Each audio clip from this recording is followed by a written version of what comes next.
Hello folks, welcome to my channel Review Rowdy. I am your host and दोस्त कुशल नारसरिया। दोस्तों, पिछले कुछ सालों में बॉलीवुड ने मुझे काफ़ी ज़्यादा अचंभित किया है। जहां एक और दबंग 3 और जीरो जैसी बड़ी स्टारकास्ट वाली बड़ी बजट की घटिया मूवीज बनाई गई, जो मैसिव स्केल पर रिलीज करने के बाद भी कंटेंट में काफ़ी ज़्यादा बिलो एवरेज थी, काफ़ी ज़्यादा मीडियोकर थी। फिर भी उन दोनों ही फिल्मों ने बॉक्स ऑफिस पर 100 करोड़ से ज़्यादा का कलेक्शन किया।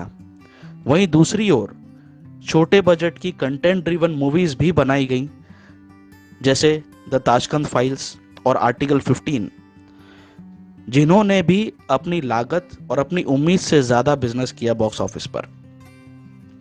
घटिया फिल्मों की बैंड तो मैं अपने रिव्यूज़ में बजाते ही रहता हूँ, लेकिन आज अपने इस फीचर के थ्रू दोस्तों मैंने 5 फिल्मों का चयन किया है जो पिछले 2 दशकों में रिलीज हुई, जिन्होंने मुझे काफ़ी अंदर तक प्रभावित किया। मैंने इन फिल्मों का सिलेक्शन, इनके डायरेक्शन, इनकी स्क्रिप्ट और इनके स्क्रीन प्ले को ध्यान में रखते हुए किया, और मैंने ये पाया कि ये वो फिल्में हैं जिन्होंने ऑडियंस को एंटरटेनमेंट तो दिया ही साथ एक इमर्सिव एक्सपीरियंस दिया, ऑडियंस के रोंगटे तक खड़े कर दिए। इनमें से कुछ फिल्मों का सोसाइटी पर भी काफी ज्यादा इम्पैक्ट हुआ, और ये मेरी नजरों में कल्ट क्लासिक फिल्मों की गिनती में हमेशा आएंगी। आई एम श्योर आपने इन सारी फिल्मों को देखा होगा जो मैं आज इस फीचर में आपको बताने वाला हूं। तो चलिए शुरू करते हैं। मेरी इस लिस्ट में पहला नाम है सुपर 30 का। सुपर 30 में ऋतिक रोशन ने यह साबित कर दिया कि अगर एशियाज सेक्सिएस्ट मैन भी अगर चाहे, अगर ठान ले, तो वो बिहारी बबुआ बनकर भी स्क्रीन पर झंडे गाड़ सकता है। ऋतिक रोशन ने अपनी परफॉर्मेंस से नेपोटिज्म के अगेंस्ट बोलने वालों के मुंह पर ताले लगा दिए और ये साबित कर दिया कि नेपोटिज्म का हर एक प्रोडक्ट नालायक नहीं होता, टैलेंटलेस नहीं होता। ऋतिक इस फिल्म के साथ एज अ प्रोड्यूसर भी जुड़े थे, अनुराग कश्यप के साथ, और इन लोगों ने ये साबित कर दिया कि अगर आपके पास अच्छी स्क्रिप्ट है, आपके पास अच्छा टैलेंट है, आपके पास अच्छा डायरेक्टर है, आपके पास अच्छा इंटेंशन है, अच्छा विजन है, तो फिर राजा का बेटा राजा नहीं बनेगा, राजा वही बनेगा जो हकदार होगा। फिर इस लिस्ट में बारी आती है तलवार की। तलवार में विशाल भारद्वाज और मेघना गुलजार ने हमें वर्ल्ड क्लास इन्वेस्टिगेटिव नैरेटिव दिया। इस फिल्म की जितनी तारीफ की जाए उतनी कम है। ये फिल्म को ऑडियंस ने बहुत सराहा।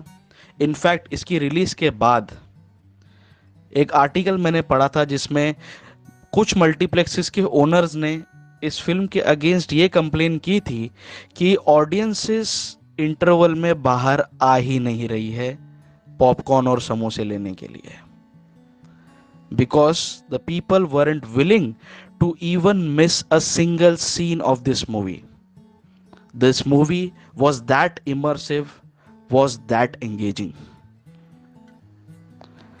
तलवार ने कई मापदंडों को, बॉलीवुड के कई सारे कन्वेंशंस को तोड़कर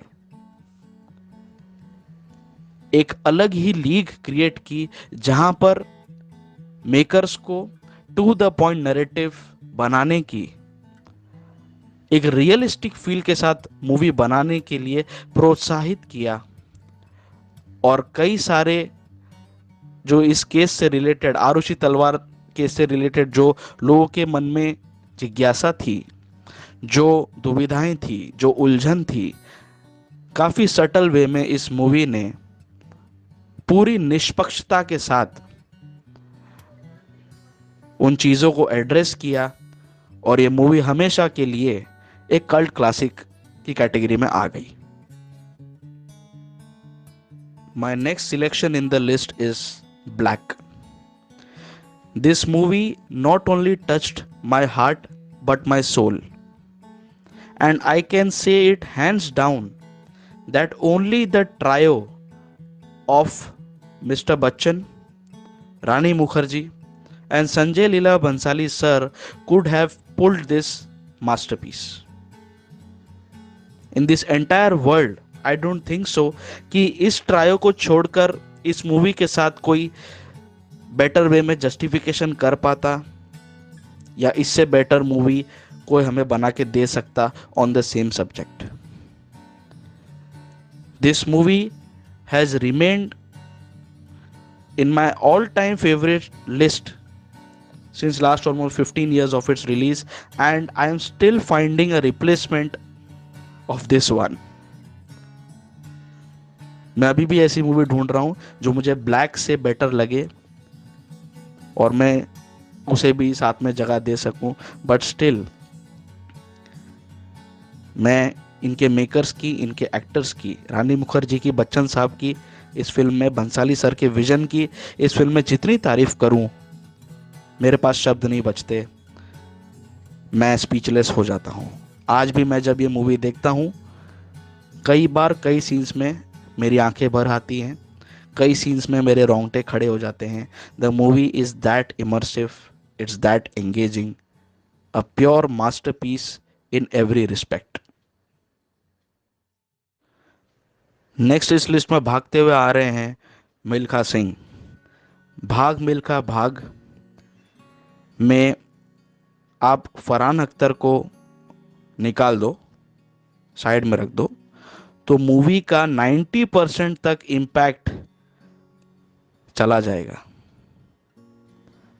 in this movie Farhan Akhtar proved that कि वो अच्छे डायरेक्टर, अच्छे प्रोड्यूसर, अच्छे म्यूजिक कंपोजर, अच्छे डायलॉग राइटर ही नहीं हैं, बल्कि वो अच्छी एक्टिंग भी कर सकते हैं.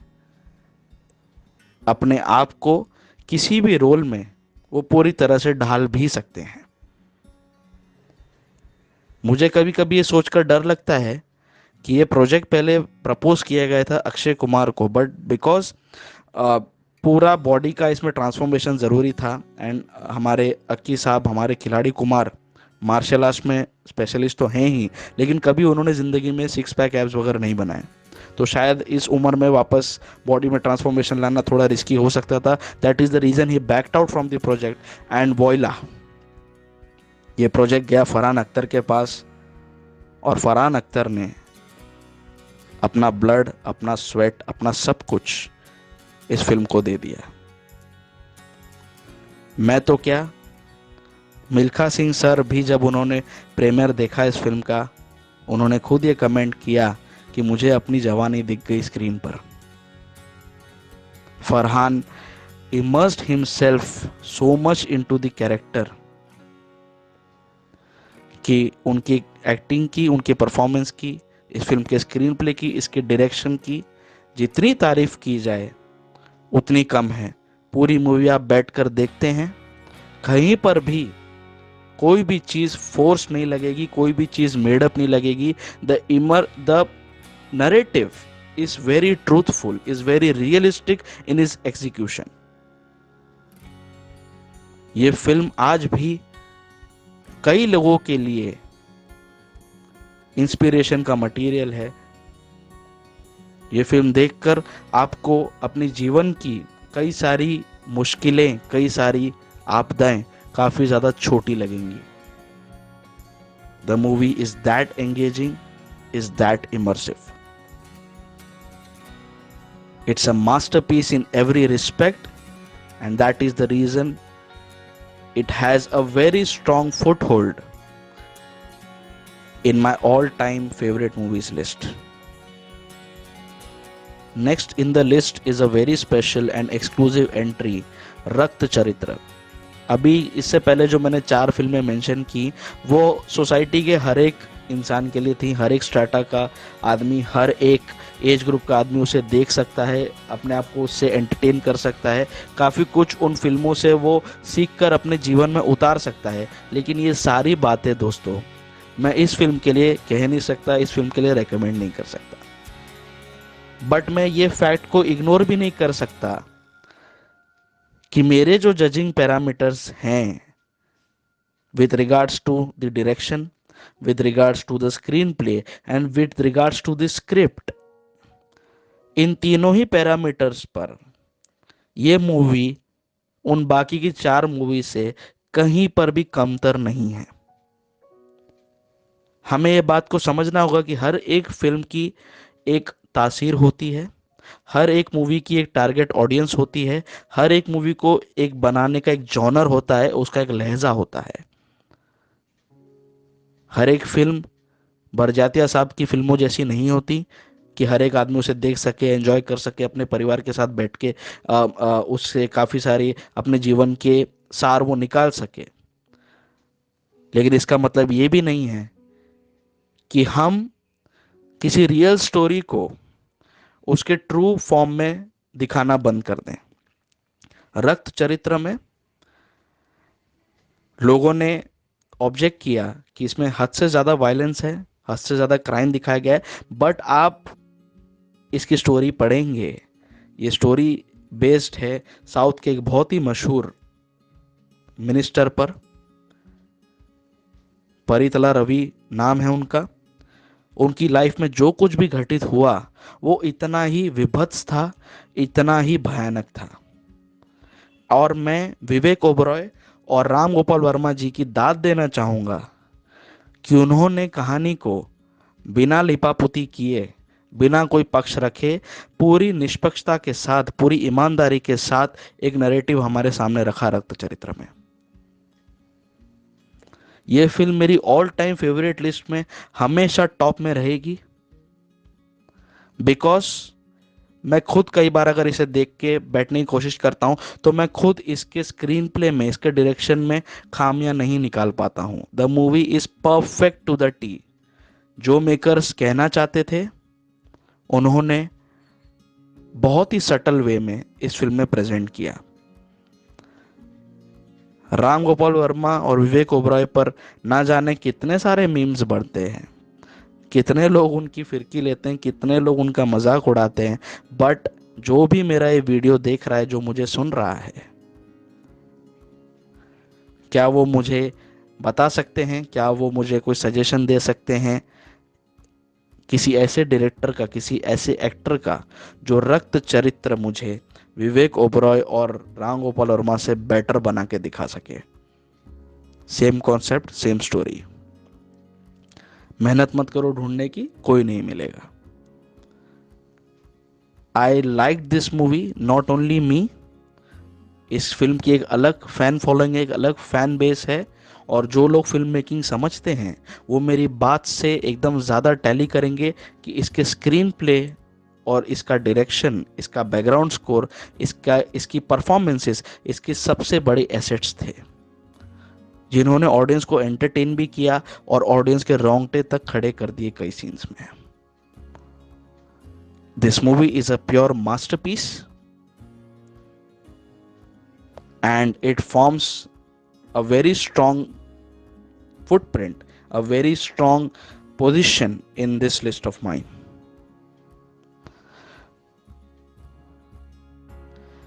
सो आपको मेरा ये फीचर कैसे लगा? मैं जानता हूं बहुत सारी फिल्में ऐसी हैं जो सिर्फ लास्ट 2 दशकों में नहीं, उसके पहले भी बहुत ही बेहतरीन तरीके से बनाई गई। मुझे 5 फिल्मों का चयन करना था, पर मैं सिर्फ 5 फिल्मों का चयन नहीं करना चाहता, और भी कई सारी मूवीज़ है। ये मेरा, आप कह सकते हैं कि ये फीचर मेरा इसका फर्स्ट पार्ट था, इनिशियल फेज था। मैं और भी फिल्मों का चयन करूंगा, उन्हें भी जस्टिफाई करने की कोशिश करूंगा। मेरा इंटेंशन है अच्छी फिल्मों को रिस्पेक्ट हमेशा मिलनी चाहिए। इसी के तहत मैंने ये फीचर शुरू किया है। आगे और भी फिल्मों को मैं इंक्लूड करूंगा। आपको कौन सी फिल्में बहुत बेहतरीन लगी, जिन्हें आप अगर मेरे रिव्यूज़ रेगुलरली फॉलो करते हैं, आपको मेरा टेस्ट पता है, आप मेरे रिव्यूज़ के साथ अपने आप को मेंटली एसोसिएटेड फील कर सकते हैं, तो आप मुझे ज़रूर सजेशन दीजिए नीचे कमेंट बॉक्स में। मैं आपके सजेशंस को देखूंगा, उन फिल्मों को भी मैं अपनी लिस्ट में इंक्लूड करूंगा if they are totally worth it. और मैं ऐसे फीचर्स के साथ बीच बीच में आते रहूंगा।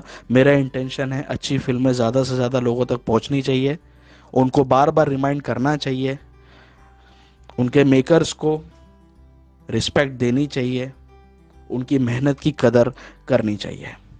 मेरा यही इंटेंशन है। आई होप आपको मेरा ये फीचर अच्छा लगा होगा। और भी मैं ऐसे फीचर्स लॉन्च करने वाला हूँ, और भी मैं लिस्ट में फिल्में इंक्लूड करने वाला हूँ। I am not restricting myself to just this 5 films. ऐसा बहुत अच्छा कंटेंट बना है लास्ट 2 दशकों में, उसके पहले भी और आगे भी। आई एम श्योर हमारी जनता जनार्दन ऐसी ही मैच्योर्ड रही, अच्छी फिल्मों को प्रोत्साहन देती रही, तो आगे भी हमारे मेकर्स हिचकिचाएंगे नहीं अच्छी फिल्में बनाने से। सो अभी के लिए इतना ही। आप मेरे साथ कनेक्टेड रहिए, मेरे साथ जुड़े रहिए। स्टे ट्यून्ड, स्टे फिल्मी एंड स्टे राउडी।